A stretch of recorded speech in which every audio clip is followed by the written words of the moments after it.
Hello, Year 4. This is Miss Ramsey, and I'm going to read The King's Breakfast by A. Milne. A. Milne also wrote Winnie the Pooh stories, but he wrote lots and lots of poems as well. And when I was young, they were some of my favourites. And this one is one that I had to learn off by heart for school. And I remember having to stand up in an assembly and recite it out loud. It brings back memories. So, The King's Breakfast by A. Milne. The King asked the Queen, and the Queen asked the dairymaid, "Could we have some butter for the royal slice of bread?" The Queen asked the dairymaid. The dairymaid said, "Certainly, I'll go and tell the cow now before she goes to bed."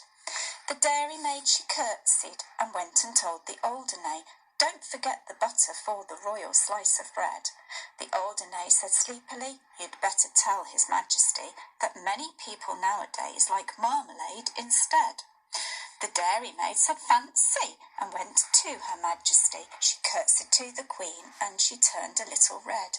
"Excuse me, Your Majesty, for taking off the liberty, but marmalade is tasty if it's very thickly spread." The Queen said, "Oh," and went to His Majesty.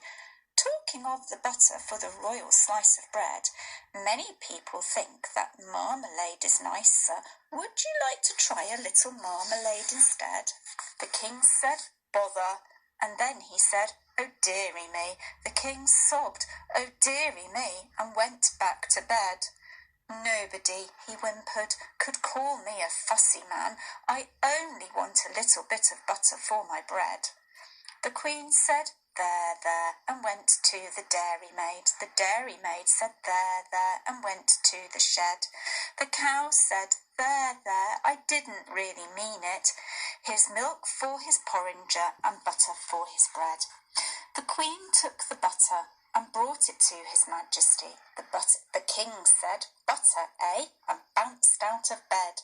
"Nobody," he said, as he kissed her tenderly. "Nobody," he said, as he slid down the banisters.